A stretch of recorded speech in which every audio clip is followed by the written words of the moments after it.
morning than yesterday morning. But if you're playing into a stiff wind, you better up club. That's all I can tell you. All right, officially it is windy with rain showers today. Chance of thunderstorms, high of 74. 100% chance you're going to get wet sometime today. Most of the activity will be in the afternoon. Then tonight, partly cloudy with a chance of thunderstorms, a low around 52. Friday, back to sunshine, 69 for a high. And over the weekend, sunny and 67 Saturday, 71 on Sunday. Right now, here in the Sand Hills area, we're looking at cloudy skies, 67 degrees, humidity 83%, dew point 62, pressure is 3013, and winds south at 2. It is 7:41. Well, that killed a little time, didn't it? A couple of minutes worth. Yeah. I was pulling up my phone to call the engineer and say, this is a new one on me. Most of the time, I can track it down pretty quick, what's going on. But yeah, the radio gods have your picture hanging in their break room. That's all. Hey, this guy can fix things. This guy can get things done. But you don't know what you fixed. Yeah, I know what I fixed.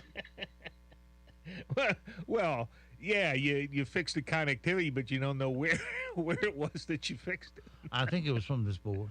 Yeah, okay. Something. So maybe that thumping on the board did work. Yeah. All right. Well, it's working now. And let's see. Let's jump into sound bites this morning. Liven things up a little bit. And hear from the late night Unique boys as to what they produced from last night. One of the unintended effects of what happened on Sunday is that Chris Rock's ticket sales are up. I went on StubHub. The tickets are crazy expensive. It's $886 for a balcony seat, $1,705 for mezzanine. By the end of this tour, Chris Rock will have enough money to actually produce G.I. Jane 2. Amazon has been secretly testing its drone delivery program. And this year, they plan to drop packages from the sky to more than 1,000 customers. Pretty soon, at Amazon headquarters, they're going to be like, Target acquired. Release the Fruit of the Loom 3-pack right now. Yeah. In honor of Easter, Disney World will offer a so-called Boozy Bunny, which features a chocolate rabbit filled with a bourbon drink. It's the perfect treat for people who shouldn't be at Disney World.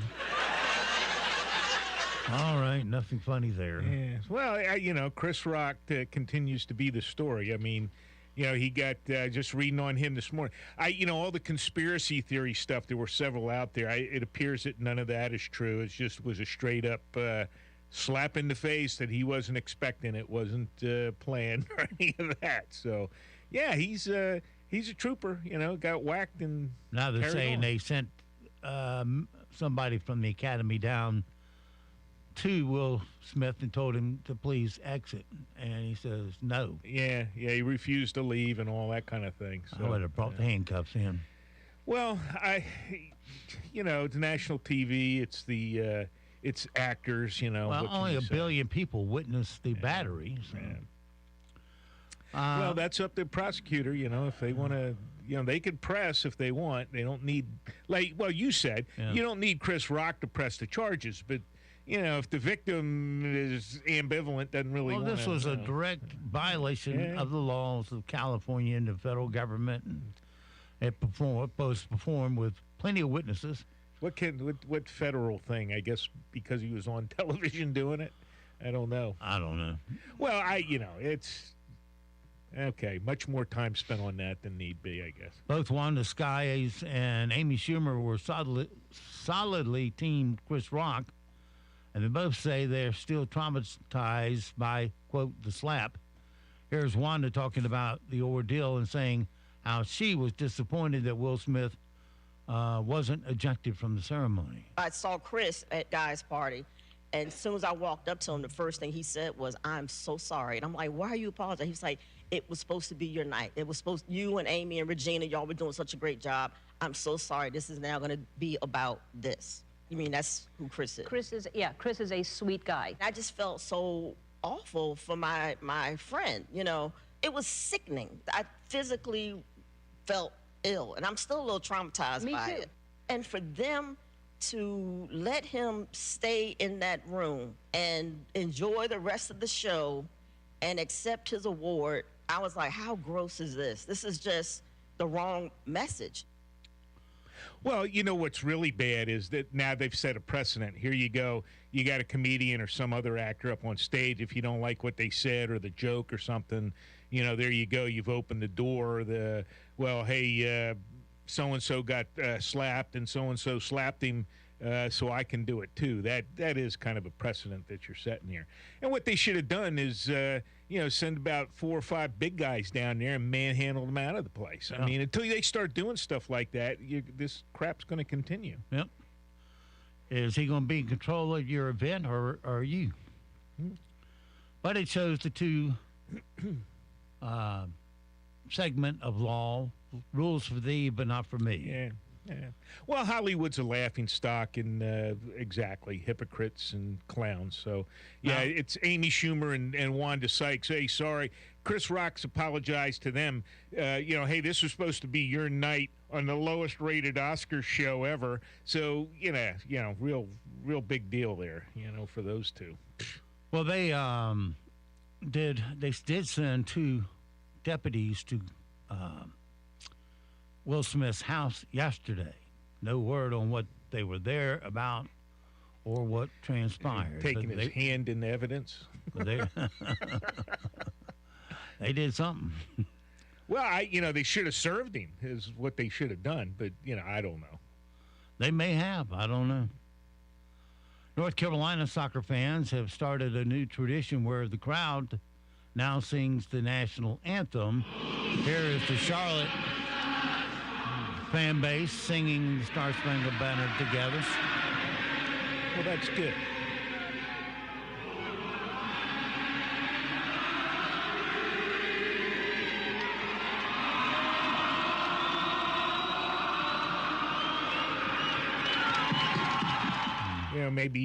Maybe some of these owners and colleges and these other people, that are really screwing up sports event and the venues, et cetera, will start taking a hint here. Maybe so.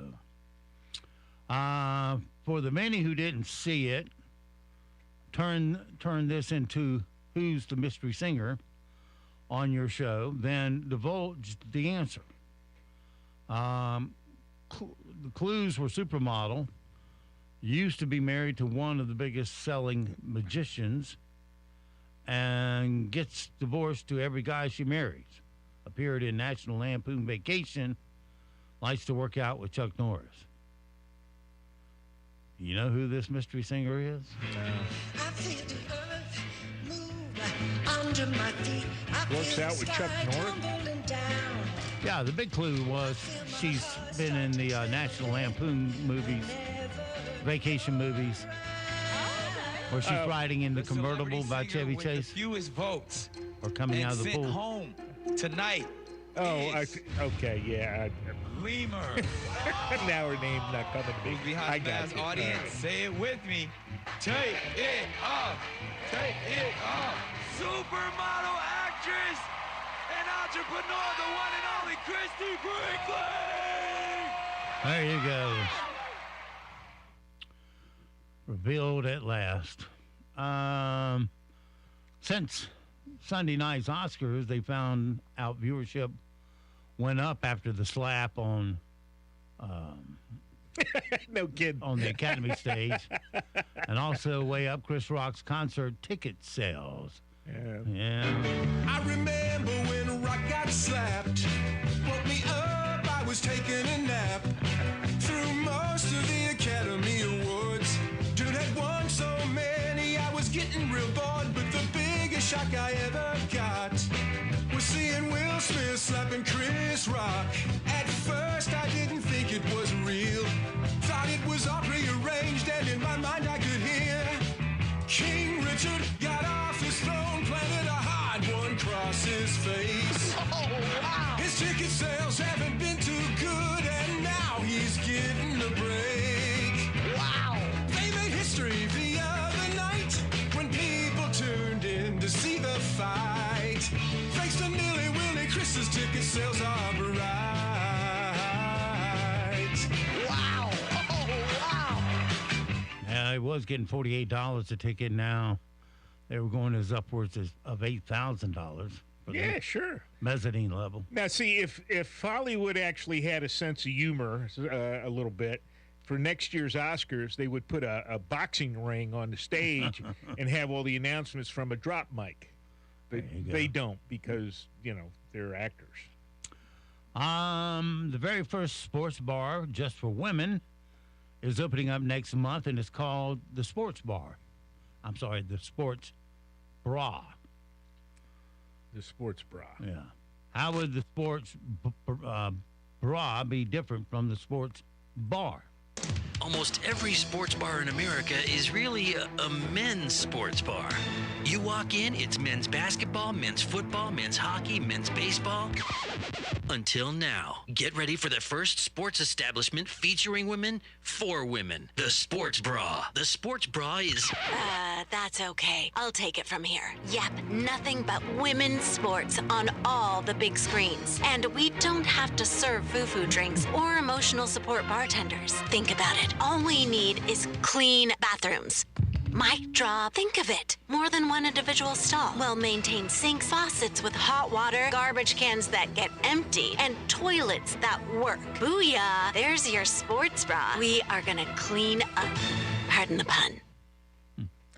Yeah, that would be the only way to increase women's sports viewership, is force-feed it into a sports bra. Dyson is introducing new headphones that have an air purifier built right into it. Here's a sneak peek of the first guy walking around with the pair. What the? Hey, dude, I don't want to be blown on. What's that? I can't hear you. You look like a tool. Yes, these headphones are cool. Oh, you're blowing your bad breath on me. Yeah, they purify my air. So annoying. Thank you. Okay.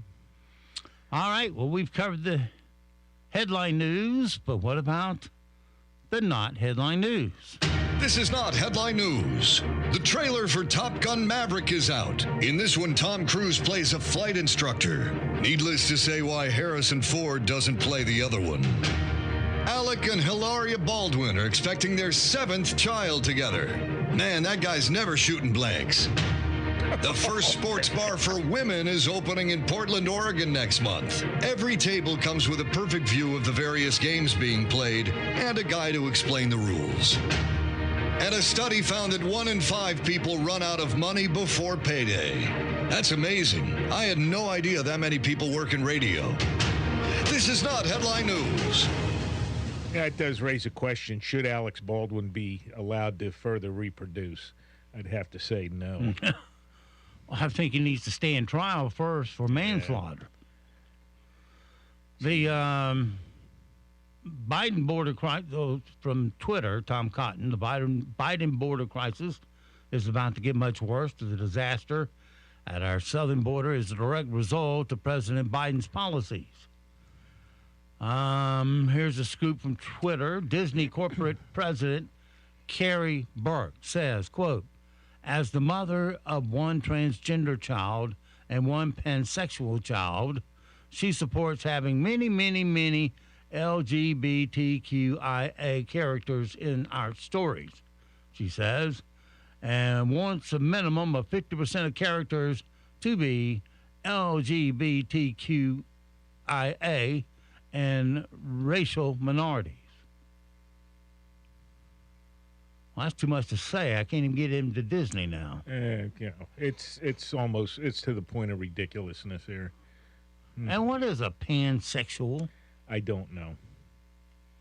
I quit paying attention a while back here. And I would wonder about a mother who had 2 children crossing over in sex at a young age. Who's encouraging? Where is this coming from? Is this she could only spit out these kind of kids? I can see one in the family, but the whole nest, I don't know.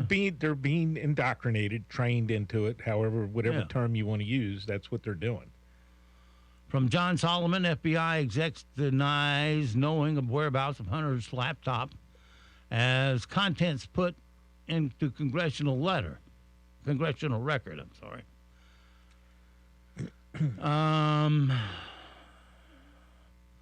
The FBI exec said, "Sir, I'm not here to talk about the laptop.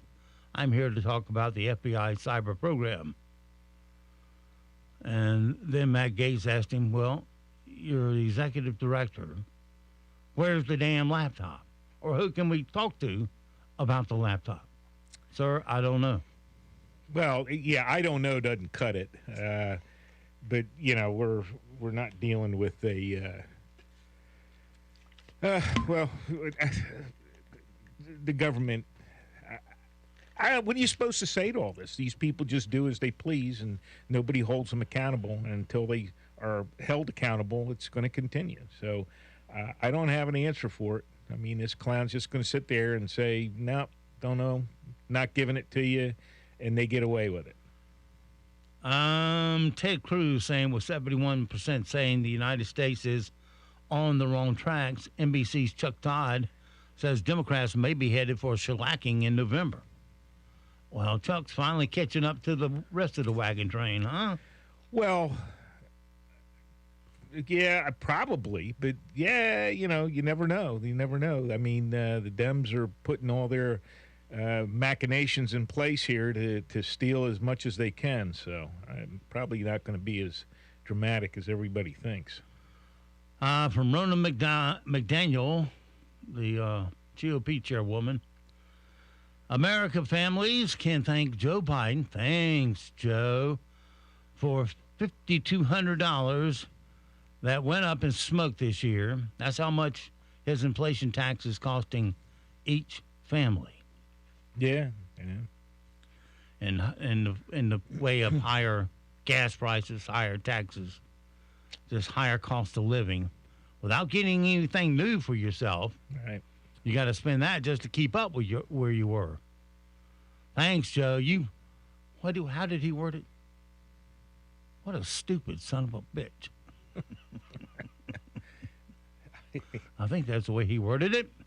What are you supposed to say? He said inflation is good.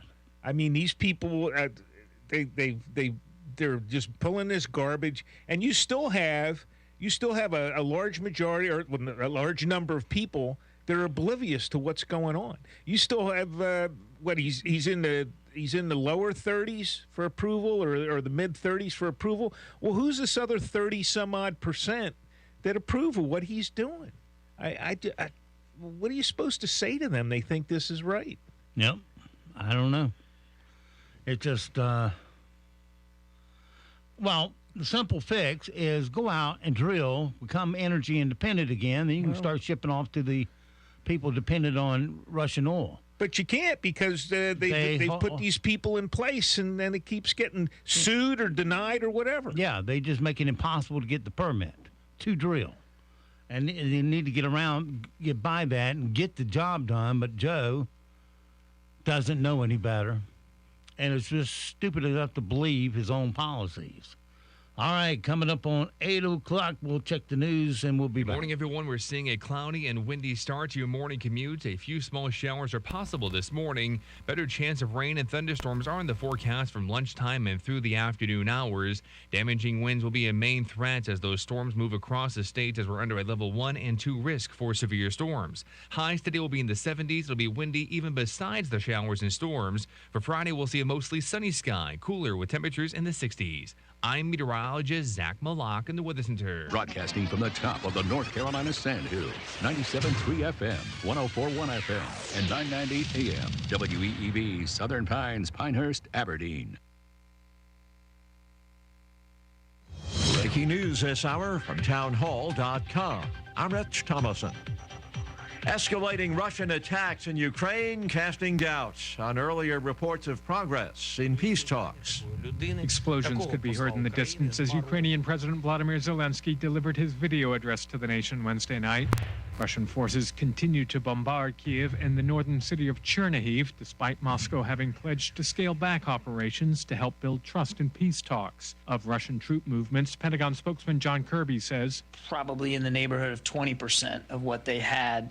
They are beginning to reposition. But he says that's not a withdrawal. Talks between Russia and Ukraine are set to resume Friday by video. I'm Ben Thomas. And President Biden pledging $500 million more in U.S. aid for Ukraine. The president reportedly will announce more releases of oil from the Strategic Petroleum Reserve up to 1 million barrels per day, a bid to lower gas prices. The U.S. government will soon decide whether to end pandemic-related asylum limits on the southern border. The CDC will make the decision because Title 42 is a public health directive, not a migration enforcement measure. White House spokeswoman Kate Bedingfield says contingency plans are being made. When the CDC ultimately decides it's appropriate to lift Title 42, there will be an influx of people to the border. Activity at the U.S.-Mexico border is already high. Homeland Security officials say more than 7,000 migrants are arriving each day. Greg Clugston, Washington. The 2016 Clinton presidential campaign and the DNC have agreed to pay $113,000 to settle a federal election commission investigation. The probe focuses on whether they violated campaign finance law by misrepresenting spending on research led to the discredited Steele dossier.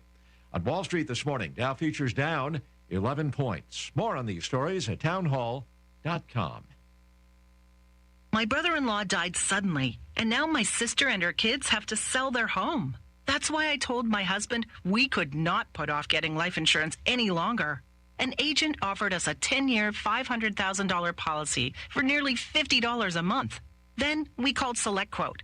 SelectQuote found us identical coverage for only $19 a month, a savings of $369 a year. Whether you need a $500,000 policy or a $5 million policy, SelectQuote could save you more than 50% on term life insurance. For your free quote, call SelectQuote at 1-800-690-4040. That's 1-800-690-4040. Or go to SelectQuote.com. 1-800-690-4040. That's 1-800-690-4040. SelectQuote.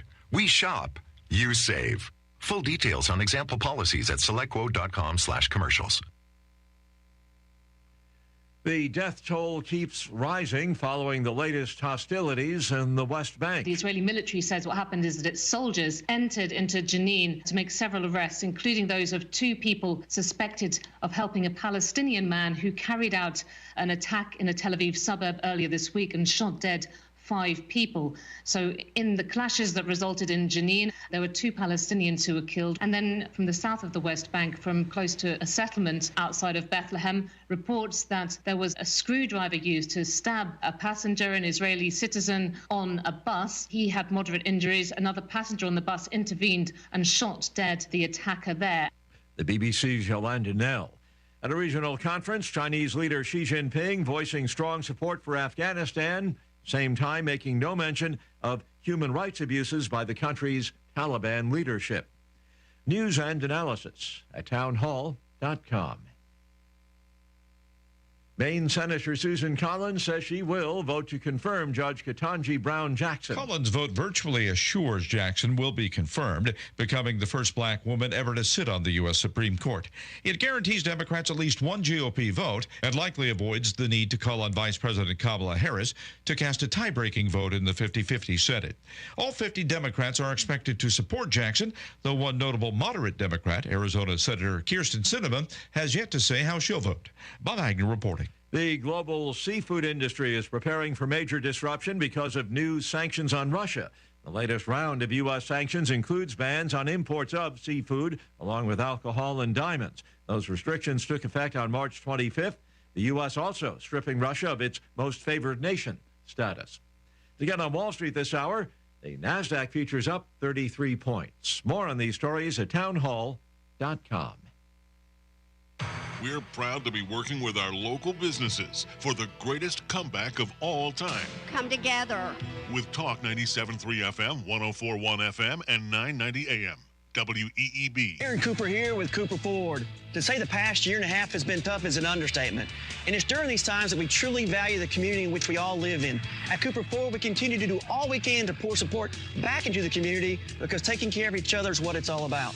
And that's why we won't have any market adjustment stickers or any of our new Fords like so many other dealers. We believe in fair and honest pricing and have from day one. So please come see us here in beautiful Carthage or visit us on the web at cooperford.net. Cooper Ford, working hard to be your hometown dealer. Jared Kirk and Amy McBride of the First Casualty Insurance Group in Southern Pines talk about the benefits of being an FCIG customer. Our agency has been in business since 1984. We are an independent agency, which means that we have numerous carriers. Having multiple carriers benefits our customers because it offers them more options for their coverage and price. One of the most asked questions we get from our clients is how much do they need to insure their home for? Many clients think they should insure their home.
Minority Leader Kevin McCarthy was with Cawthorn. He said Cawthorn admitted in the meeting that his allegations were untrue or exaggerated. I just told him he's lost my trust. He's going to have to earn it back. President Joe Biden is preparing to order the release of up to 1 million barrels of oil per day from the nation's strategic petroleum reserve in a bid to control energy prices. Phil Flynn is an energy analyst with Price Futures Group. He says this is a political move to try and lower prices. You know, the strategic petroleum reserve is not to try to manipulate prices. It's supposed to be used to put oil on the market when there's a short-term disruption of supply. A residence hall at the University of Montevallo in Alabama was damaged when a suspected tornado blew through the campus. University officials confirm one person suffered a minor injury. James Traynor is a student there. Tornado came crashing down. Got like the first warnings, and then next thing you know, sirens going off, and it went crazy. North Carolina's top health leader says we are now moving into a new phase of the pandemic. North Carolina Department of Health and Human Services Secretary Cody Kensley says Americans must learn how to live with COVID-19 because it's going to be here for the future. He told WLOS, "Now's the time to be prepared. We are prepared as a state." A world-class Ag Life Sciences lab was dedicated in Raleigh on Wednesday. Ag Commissioner Steve Troxler said it meets ISO 17025 standards and was built and designed by North Carolina companies. The design and construction of this building were done by North Carolina companies and done to a standard that nobody else in the country, I think, could have done it. You're listening to NCN News.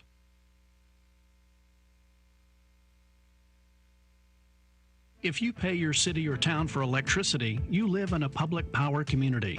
Public power communities provide electricity to families and businesses from a locally owned and operated system. Public power systems are not-for-profit and provide electricity at affordable rates with unbeaten reliability. Your local public power provider invests in your community, providing local jobs and supporting your local economy. Electricities of North Carolina is the energy behind public power. Learn more at electricities.com. Agriculture drives our local economy. I'm Lee Ivey, Director of the Agricultural Institute at NC State University, and we are looking for our next generation of innovative leaders. If you want to make a difference and believe in feeding the world, join us at the Ag Institute, where we grow successful graduates, whether from a rural background or not. Our degrees include hundreds of internships and networking. Enroll by June 1st. 2 years, 1 degree, endless possibilities. Learn more at cals.ncsu.edu/AGI. After a series of terror attacks, Israel's prime minister says that all Israelis who have a gun license should carry their guns. He also said that reserve soldiers are being called up. Linda Gradstein has more. In a televised address to the Israeli public, Israeli Prime Minister Naftali Bennett said that citizens should stay alert to prevent more terror attacks. If you have a gun license, now is the time to carry your gun, Bennett said. A Palestinian attacked an Israeli man on a bus in the West Bank today with a screwdriver, seriously wounding him. Over the past week, Arab attackers have killed 11 people in a series of attacks. The UN Population Fund warns that the war in Ukraine is having a serious effect on pregnant women. CBS News correspondent Elaine Cobb has more. The UN Population Fund says some 80,000 pregnant women in Ukraine will give birth over the next 3 months, many in high-risk conditions without proper care. UNFPA Director Monica Farrow says the consequences will be serious. This is going to increase, as we know, maternal mortality and morbidity. Reports from Ukraine indicate women are giving birth in makeshift shelters in basements and subway stations as they hide from the shelling. A commercial turkey operation in Johnston County has tested positive for avian flu following a test by a veterinary lab. First time the virus has been found in the state's poultry industry. Hundreds of Tar Heel fans gathered Wednesday outside the Dean Smith Center in Chapel Hill for a send-off as the team departed for New Orleans. Once on the ground, Carolina coach Hubert Davis said the flight crew was solid. They went around the storms, hardly any turbulence. I'm a nervous flyer. I saw the lightning coming out of the window, and I'm glad that they went the other direction. I just want to take off and land safely.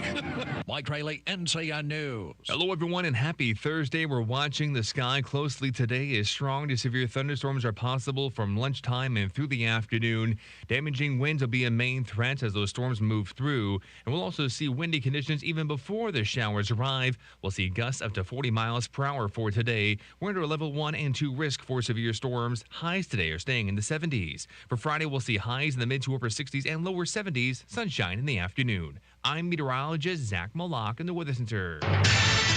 Right now, here in the Sand Hills area, we have cloudy skies, 68 degrees, humidity 83%, dew point 62. Solar radiation, 23 watts per square meter. Pressure is 3013, and winds are east-northeast at 2. It is 8:14. Let's take a look at your Sand Hills news. For this Thursday morning, VinFast, the Vietnamese auto manufacturer building a new line of electric vehicles, has selected North Carolina for its first North American automotive assembly and battery manufacturing plant, creating 7,500 jobs, according to Governor Roy Cooper and VinGroup Vice Chair and VinFast Global CEO Lethi Tho Thy. Good luck with that one. They announced this on Tuesday during an event at the new Raleigh Convention Center. The company intends to invest up to $2 billion in phase one of its project at the Triangle Innovation Point mega site in Chatham County. Construction for phase one of the factory will start in 2022 after the construction permit is granted, and production is expected to start in July of 2024. This will be North Carolina's first car manufacturing plant. Following more than an hour of presentation and discussion at the City Council meeting in Fayetteville, city leaders ultimately decided to let more residents weigh in on the fate of the controversial Market House. Mayor Mitch Colvin said that they've talked about this and they definitely need more diverse opinions on the table. In February, the council approved and approached the U.S. Department of Justice for its assistance in identifying what to do with the structure that once hosted slave auctions.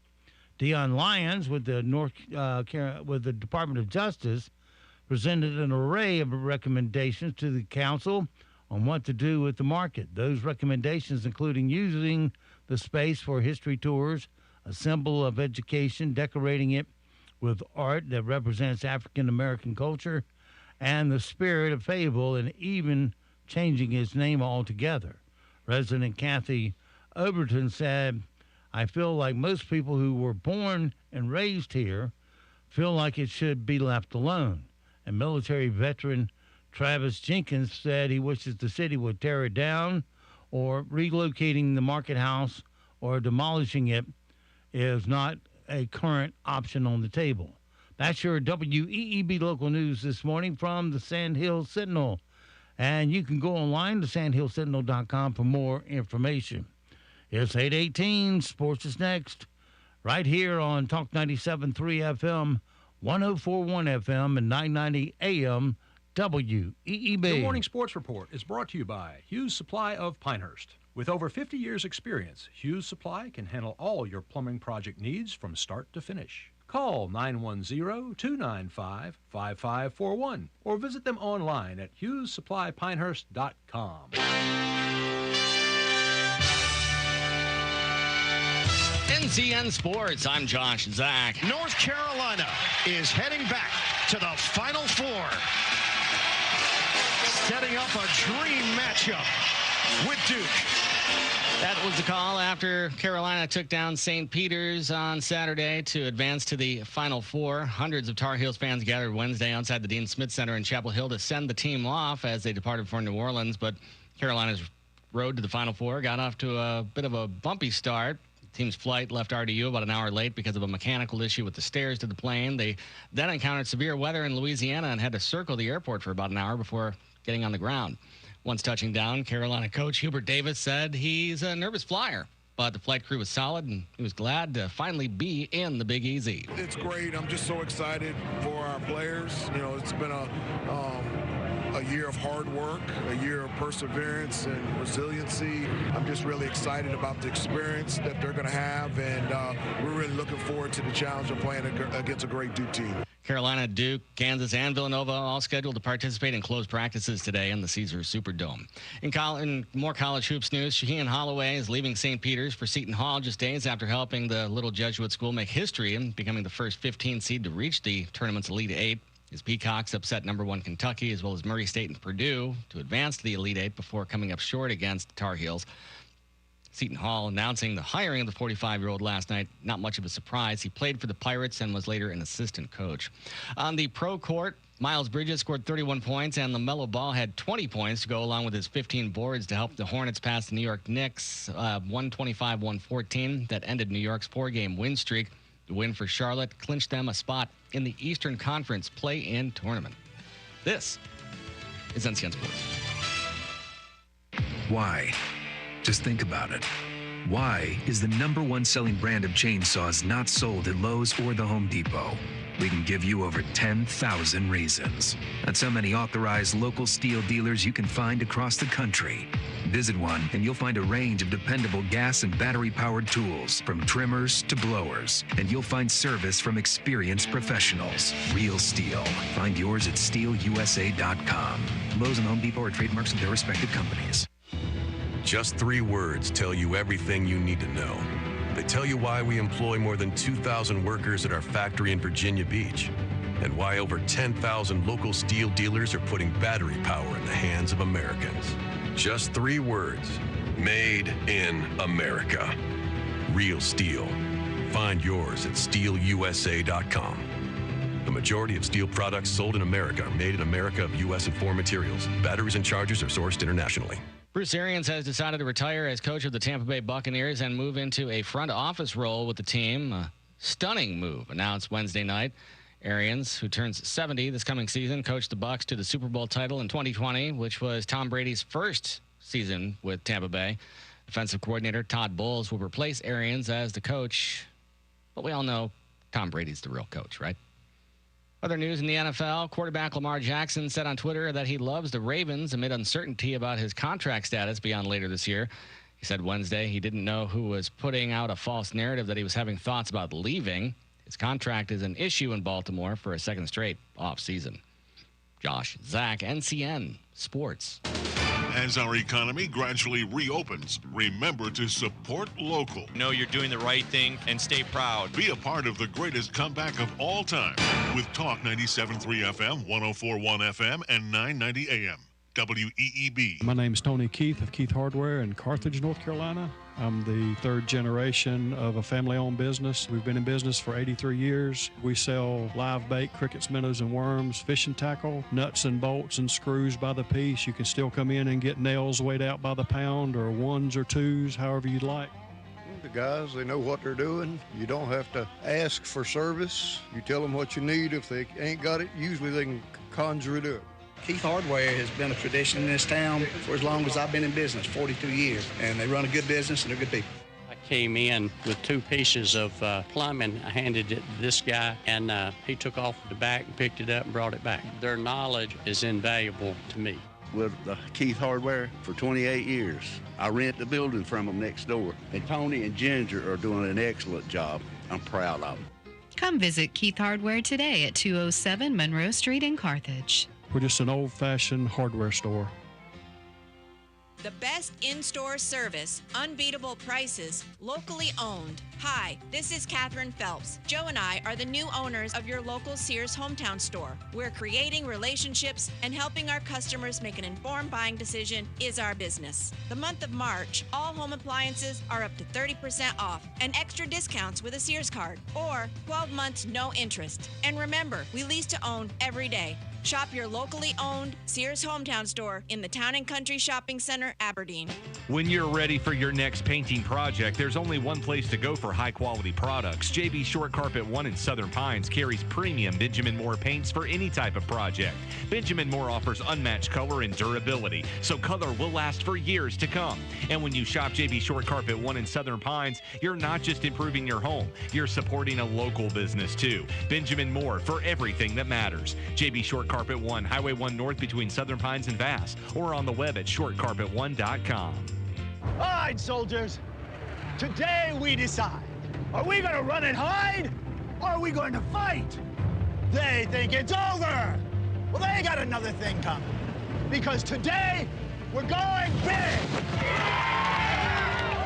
The chicken sandwich war ain't over yet. Introducing Zaxby's new signature chicken sandwich with a double hand-breaded filet, split top potato bun, and Zax sauce, or new spicy Zax sauce. Only at Zaxby's. Friends, family, and the best chicken sandwich ever.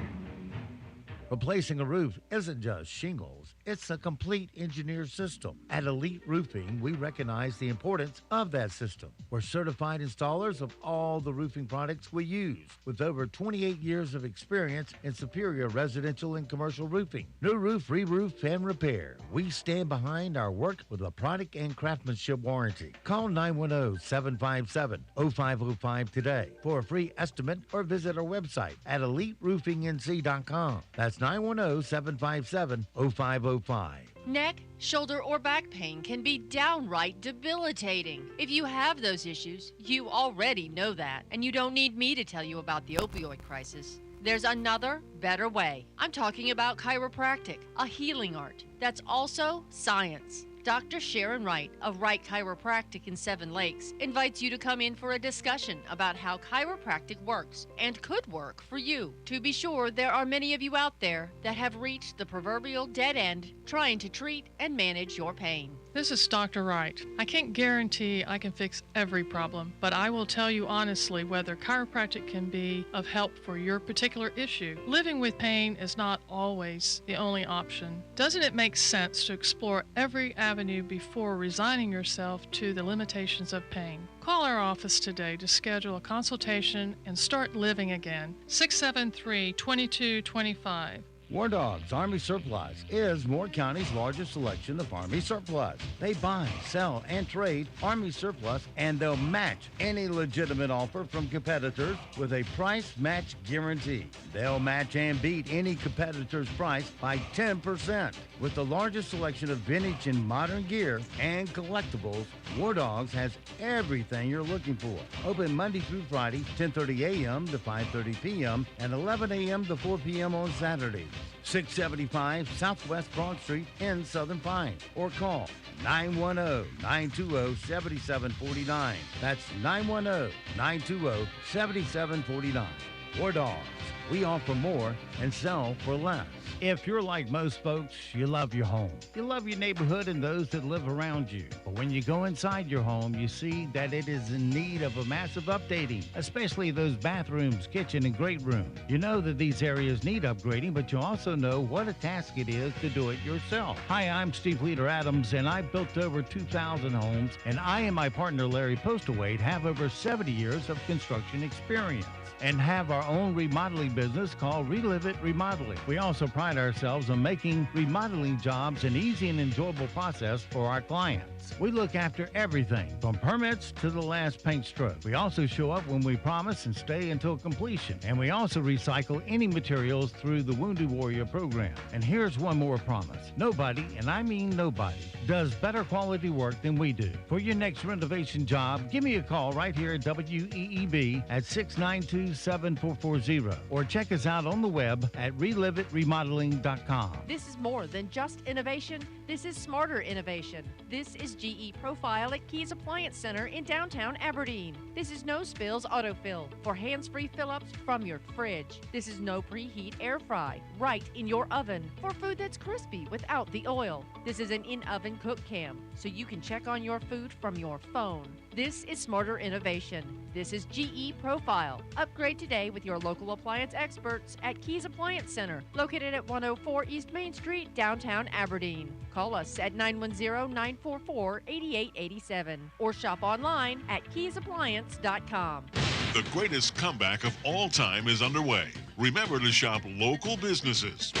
A reminder from Talk 97.3 FM, 104.1 FM, and 990 AM. WEEB. The Zumwalt Zone is proudly sponsored by Moore County Citizens for Freedom, always looking out for you. Hello, I'm John Zumwalt, and you're in the Zumwalt Zone. I've talked about my grandma on here several times before. She was a wonderful grandmother and a good woman. She had a couple of faults. She was one of the worst drivers who ever lived, but somehow she made it well into old age and never had a wreck. She said, "God's riding with me, Johnny." I told her the Lord jumped out a couple of blocks ago, Grandma. She didn't think that was as funny as I did. Another thing about my grandma, she did not get the concept of whispering. I really don't think anyone ever explained it to her that whispering didn't do any good if you whispered just as loud as you talked. When I was a kid, I admit it, I used to like it when Grandma sat beside Mrs. Schulenberger in church. Mrs. Schulenberger didn't understand the whisper concept either. All right, you know when you're in church, right before things get started and it's really crowded, but it's still very quiet, reverently quiet? Well, that's when Grandma and Miss Schulenberger would kick it in. They might as well have been on a PA system. It was more of a shout. She'd say something like, you know, that Brother Jones, not his real name, that Brother Jones will be a good-looking man if he gets some braces on that tooth. The man had one tooth, for crying out loud, and it was crooked, and she was talking about, anyway, I was laughing. My mother was about to pass out from embarrassment, and Grandma and Mrs. Schulenberger would go right on worshiping the Lord. Those were some of my favorite times in church when I was a kid. I hope everyone has a wonderful day from the Zumwalt Zone. Good morning, everyone. We're seeing a cloudy and windy start to your morning commute. A few small showers are possible this morning. Better chance of rain and thunderstorms are in the forecast from lunchtime and through the afternoon hours. Damaging winds will be a main threat as those storms move across the state as we're under a level 1 and 2 risk for severe storms. Highs today will be in the 70s. It'll be windy even besides the showers and storms. For Friday, we'll see a mostly sunny sky, cooler with temperatures in the 60s. I'm meteorologist Zach Malak in the Weather Center. And now, the Sandhills' #1 morning show. Mornings with the LeaderMan. Here on Talk 97.3 FM, 104.1 FM, and 990 AM WEEB. And heard and seen around the world at talk973.com. The best part of waking up is waking up with us. Hello, welcome. Do you know what today is? March 31st. Would be like potatoes. Why is that? It is National Tater Day. Could you pass the taters, please? I'm going to take me some of these taters home with me. Go in the kitchen and peel some potatoes. Baked, boiled, or mashed. Take out your taters. Maybe because you got your taters out. National Tater Day. It's showtime.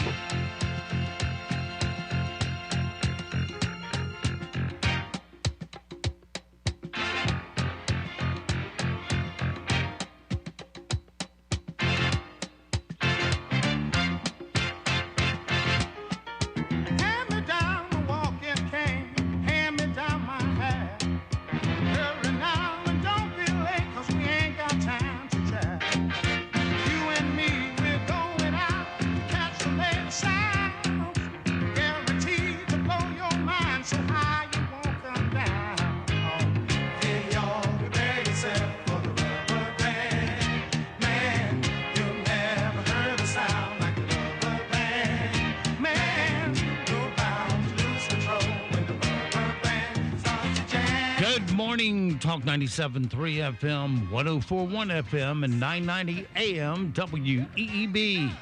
Welcome back to the most listened to program in all of the Sandhills. It is time once again for Mornings with the LeaderMan. I am Steve Leader Adams. And don't forget, of course, we're being heard and seen around the world on our live video screen. You can go to our website at talk973.com or talk1041.com or WEEB990.com. Any of those will get you to the right place. Top middle of the page is where the video link is located. And if you're looking just for our regular audio stream 24/7, it's available to you at the same website. Just go to the upper right-hand corner of every page where it says On the Air Listen Live. Click that once, you're listening that quick.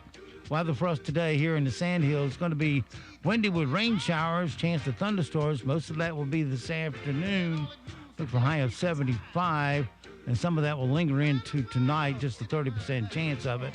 Low of 52. Friday back to sunshine and 69. Sunday, sunny and 67. Monday, more sunshine, 71. Right now around the Sandhills, winds are east-northeast at 2. Pressure 30-13. Solar radiation 23 watts per square meter, dew point 62. Humidity 83%.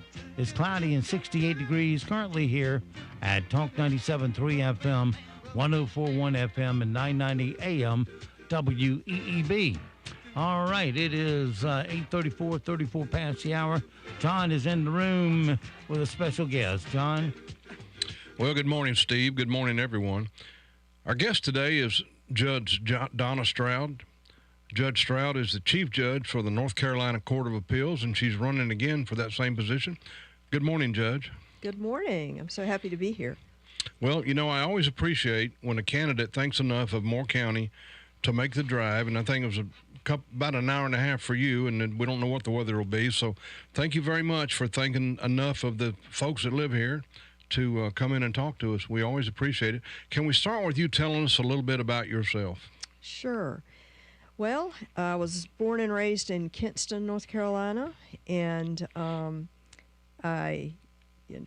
not really, people a lot of the time ask, why did you decide to become an attorney or whatever, and my father worked at DuPont, and, he was the first, the only one in his family to graduate from high school, and, went to work at DuPont in 1954, and my mother did too, and, and then she decided to go back to school. When I got into elementary school, she ultimately became a teacher, teaching elementary school, but I somehow decided in about third grade that I wanted to be an attorney. I'm not really sure, but I think that, my father used to work shifts at DuPont, so he would work, sometimes at night, and he would be up during the day, and he'd like to go downtown, and he liked to go to the courthouse, and he liked to listen to cases and hang out with people down there. And so I must have heard him talk about it. That's probably the only place I can think of that I would have heard about it. So he was always interested in that sort of thing, and I decided I wanted to be an attorney, and then pursued that. Decided very young I wanted to go to Campbell University, do the pre-law government curriculum, finish that in 3 years because I was in a hurry to get to law school, and it's cheaper that way. And then went to law school at Campbell. And when I got out of law school, I wanted to be in a courtroom. I was first in my class, and so I had a lot of different options for what I could do after law school, but I wanted to be in a courtroom and represent people, and so took a job with a firm where I got a chance to do that and work in a really wide variety of cases, represent all sorts of different people and all sorts of different cases, and really enjoyed that very much. But after I've been practicing for 16 years, then ran for district court in Wake County, became a district court judge there, and just absolutely loved being a trial court judge. I was assigned on a family court rotation, which some of the trial court judges don't want to do. I wanted to do that because I really enjoyed family law, so we spend a lot of our time in that. But then, of course, ran for the Court of Appeals in 2006, and I have been there since then. All right, well, we should mention, I think, those are 8-year terms. You were elected in 2006, re-elected in 2014, and you're running for re-election now. And I want to make sure folks heard that you were, as I understand it, you were first in your law class every year you were there. That's right. Well, that's something. Well, I thought about being an attorney too, but apparently, they want you to have a law degree, so or pass the bar. So never. And you're also a professor at Campbell Law. Is that correct? That's right. Since 2008, I've been teaching as an adjunct at Campbell, mostly judicial process. I taught juvenile law some, but I just didn't have time to teach 2 classes. So judicial process is the main class I've been teaching, which is it's kind of a study of the courts, a study of judicial philosophy, decision making. It kind of includes a lot of different things. Sort of an overview of the work that judges do and how courts operate. Well, let's talk a little bit about the Court of Appeals. And one reason I'm so happy that Steve Adams, the owner of this station, makes time available is so that people can actually learn about who they have to choose from when it comes to judges. Because most of the time, most of us don't know. We go to the court, or rather to vote, and we see a list of names, and we just go with the one that sounds like we may have heard it sometime in the last month or so. So let's talk about the Court of Appeals a little bit. You can't just go before the Court of Appeals because you want to go to the Court of Appeals or because your lawyer says you should. What are some of the reasons why what is an appealable case? That's kind of part of my question. The next part of my question is, how do you guys... that may sound disrespectful, but how do you guys decide which case you will hear? And what percentage do you take? Right. So the Court of Appeals hears appeals from all of the trial courts, district court and superior court, and some administrative agencies across the state. So we're a statewide court, hear things from all over the state and huge variety of cases. And there's and these numbers are probably down because of the shutdowns, restrictions with COVID and whatever, but over 3 million cases a year come through our trial courts in North Carolina. So it's a lot of cases. And anyone who thinks that there's been an error of law in their case, that they think that the judge applied the wrong law, that something was done improperly in their trial, and that has caused them prejudice in the case, can appeal to the Court of Appeals. But we get, and depending on the year, numbers are down right now again because of COVID. In a normal times, we would have probably 1,500, 1,800 appeals per year. We're down around probably 1,000 at this point. It's going to be ramping up as the trial courts get back into full operation. But so as you can see from those numbers, it's a tiny percentage of cases that actually end up getting appealed. And the Court of Appeals is what we call an error-correcting court. So our job is to review the proceedings of the trial court to see if there was any legal error made that actually caused prejudice in the case. And of course, one of the goals of that is to ensure uniformity across the state, that the laws are being applied consistently and as they are written across the entire state. Now, when the cases get to us, there's several layers, basically, of sort of randomness in how cases get assigned to judges. So by statute, the judges on our court, the 15, have to rotate and sit with other judges over time so that you're sitting roughly an equal amount of time with each other judge. And, that might not work out perfectly because sometimes people retire, resign, or leave or whatever, but we basically, well over a year in advance, set up the schedule of the calendars of cases of the judges who are going to serve on the 3-judge panels. And that rotates every time, about every 2 weeks. That there's a panel. And so we have those set up for the future well in advance. And then as cases come in, when the cases come to us, of course, that is a process also that takes some time. So when someone files a notice of appeal, then there's a process that starts. They have to put together all the information that the court's going to have, which is called a record on appeal. And so the attorneys or the people involved in that case, they have to get transcripts ordered. So court reporters have to prepare those and submit those to the court. Each of the sides in the case is going to submit briefs to the court explaining their legal arguments. And so we have a schedule that starts happening. So we get in our record, we get in the briefs, we get in the transcripts. And once all of that information is ready in a case, we've got all the stuff that the court's going to need to review. Those are compiled into, generally, we have 12 cases on a panel that's given to a set of judges at one time. And so each of the judges is going to be, because we write opinions on all of these, so each of the judges is going to be writing 4 cases from that particular panel. So we get the set of 12 cases together. That set of 12 cases is then basically delivered to be sent out to the next panel that's up. So whoever that is, that next panel of judges that's up, they're going to get that set of 12 cases. And then the senior judge on that panel is going to assign those cases to the judges on the panel for purposes of getting those prepared for argument and writing opinions. And normally they're assigned, just going down the list, kind of 1, 2, 3, 1, 2, 3. It can be some variation. For example, if we have 2 cases on a panel that are related, we would probably assign those to the same judge because they're, working on the same case. So they're assigned to the judges. So that's how they end up. Some people ask, like, oh, do judges specialize in certain areas or whatever? Because we certainly have a wide variety of backgrounds on our court. Our judges, come from a lot of different areas, and that's great because we hear all types of cases. But there's no specialization, so to speak, on our court. The cases are signed, just as they come in, and you go down the calendar, and so that's how they get to us. Well, I want to remind everyone we're talking with Judge Donna Stroud. She's the Chief Judge of the North Carolina Court of Appeals, and after that answer, I feel like I should maybe get a grade of some sort or get tested on that. All right, Judge, this is something we've talked about before, you and I, at length, and I want to ask you about now. Okay. The Court of Appeals stopped and if I'm using the wrong terminology, please feel free to correct me. Sure. They stopped our election process, stopped our filing.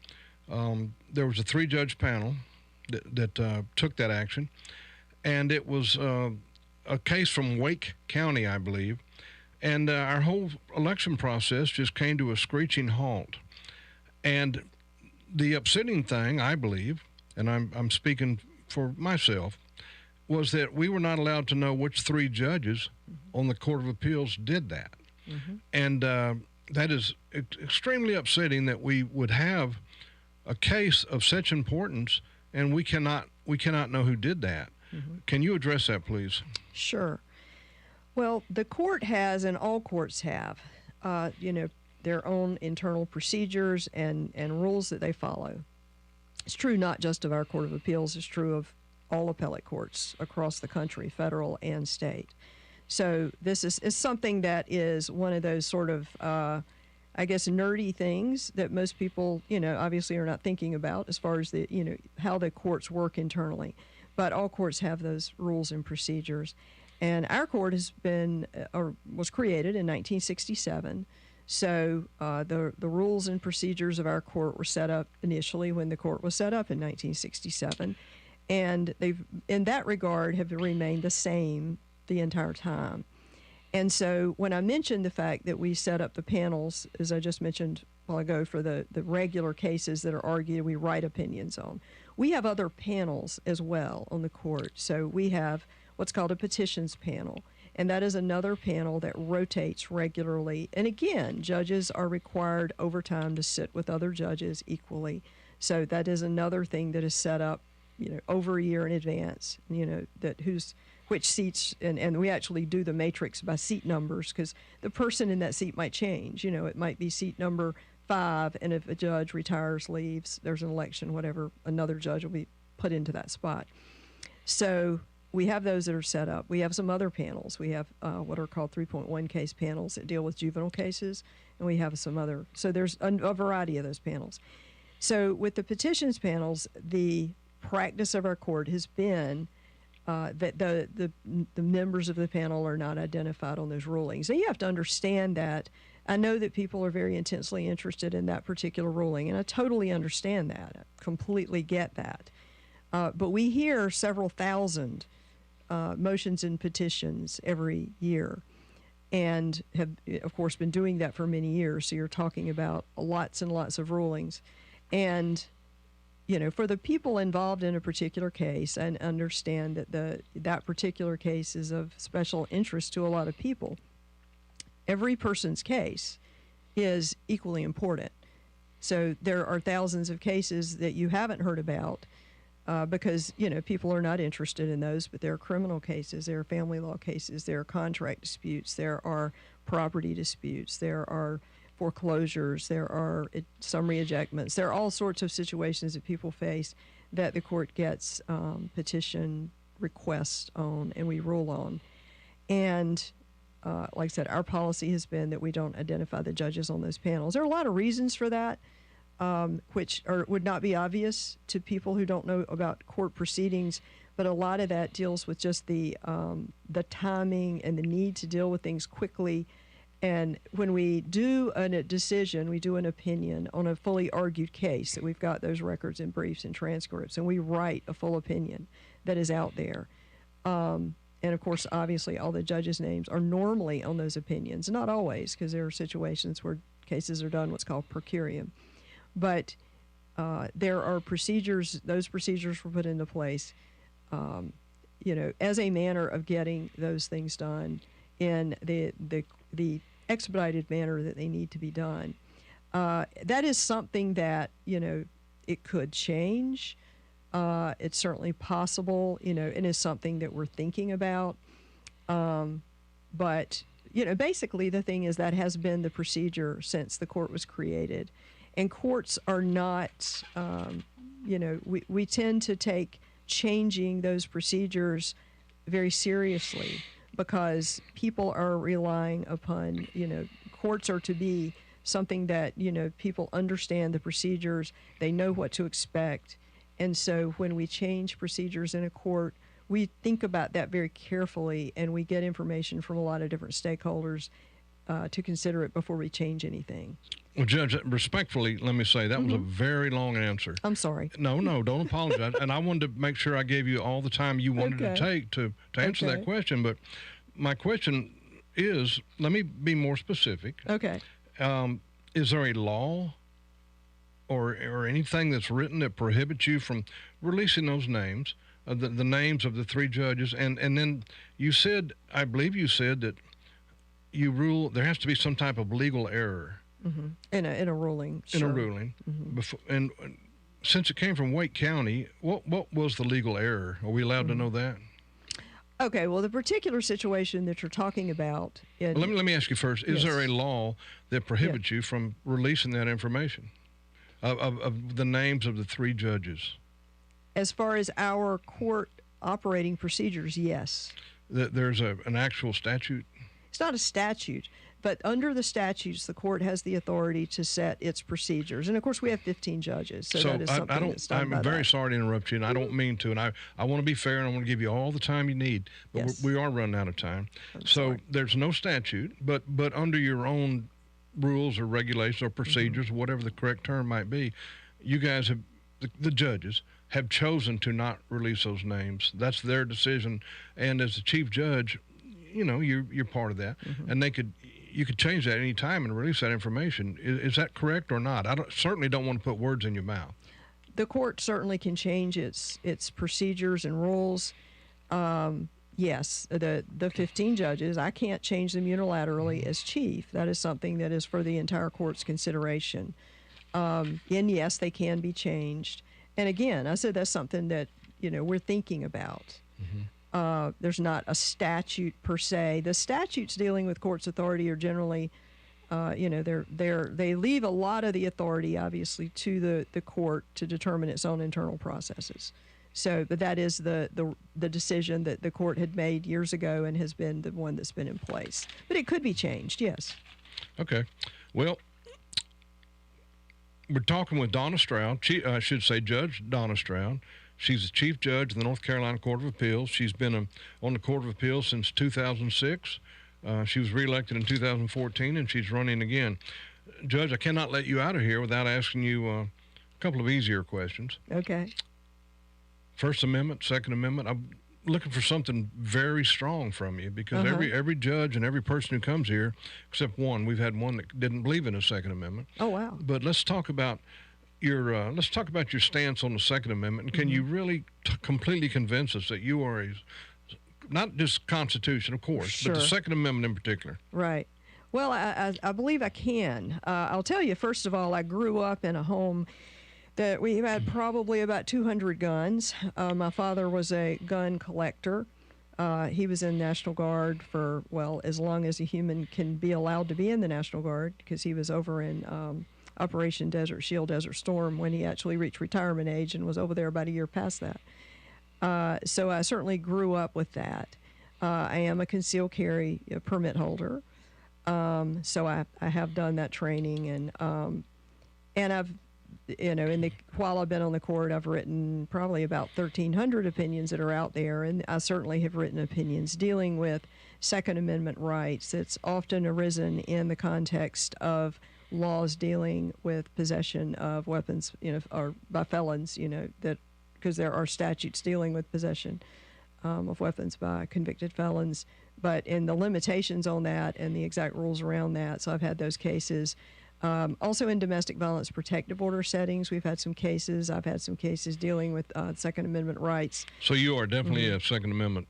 Oh, absolutely. You know what? I'm afraid my phone is getting blown up with questions and comments about the hearing on the election. Okay. So I'll just give you a couple of them. Sure. One of them says that is she answering the question? Nothing has changed since 1967. So I'll just give you the second one. Has anything changed since 1967 when that law was first made? I mean, are we still living with those 1967? You weren't even alive in 1967. I was. I wasn't very old, but yes, I was alive. And we only have just a few minutes, so people are quite upset about this. I understand. It's not just me. I totally understand. And one person said, and I've asked you this, but I'll ask you since I got it. Were you one of the judges that voted for this? I can't answer that question, and I can't answer it because our court's rules say that I can't answer it. Okay, well, that's consistent with what you've told us. And then several people, including myself, legislating from the bench. You've heard that over and over, and that's one of the reasons that people run for the bench is because they're tired. Can you comment on that? Legislating from the bench is absolutely wrong. And, when my work on the court for the last 15 years, my job is, and I've certainly always tried to follow the law exactly as it is written. And sometimes we see laws that we don't like. And I've certainly had opinions, where even I've suggested that the legislature may want to look at this. But we don't get to do that. That's not our job. And in approaching cases, I have always tried to, address things narrowly and to not go beyond what is presented to the court, and just to address the issue that we have to address and address it in accord with the law that the General Assembly has adopted, because that's their job and it's not my job. Okay. Well, we all know how we feel about legislating from the bench. Judge, we have about 3 minutes, and I would like to give you time to talk about why people should vote for you if you care to, and also how they can donate to you if they care to, and how they can get a hold of you and talk to you and read about you. Okay. Well, I've been very honored, of course, to serve as Chief Judge of the court. Chief Justice Newby appointed me as Chief when he came in as Chief Justice. And, this has been, and when we're talking about the procedures of the court, like all organizations, businesses, whatever, coming out of the changes that were caused by remote working and the pandemic and changes to electronic things, our court's been undergoing a lot of looking at procedures and looking at how we need to change and looking at how we need to improve, not just in regard to that, the situation we were talking about, but others too. And so we've been doing a lot of changes, and I have had, of course, experience in practice in a variety of places around the state, which is very important because we hear cases from all over the state. Wake County is different from Hyde County, is different from Buncombe County. I mean, they all have their unique situations. And I've had the ability to participate in cases in those areas and look at those. While I've been on the Court of Appeals, of course, we also have the opportunity to look at cases from all over the state. So that experience is very important in dealing with the changes we're going through. I have far more experience. One of the things about our court right now is that we have a lot of new judges. A third of our court was new after the 2020 elections, and we got some great judges, but they're new. And but aside from myself and Judge Tyson, after that there's a 6-year gap, and then it goes a lot from there. So we need that experience on our court. It's extremely important to keep that experience so we can continue improving the things that we're working on. As far as my campaign, I have judgestroud.com, my website.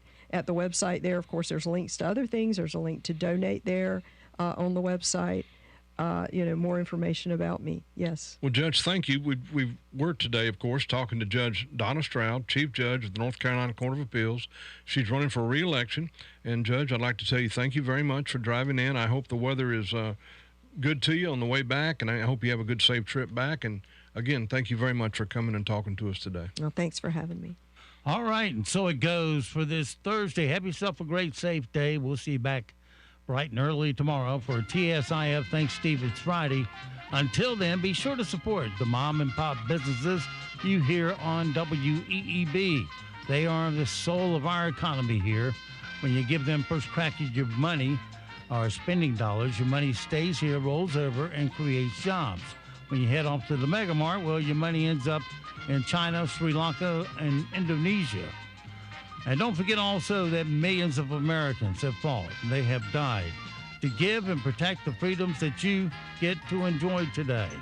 Live today worthy of their and their family's sacrifice. I'm Steve Leader Adams and the LeaderMan, and Nick and Colt the dog will all see you at 2 o'clock this afternoon at the dog park.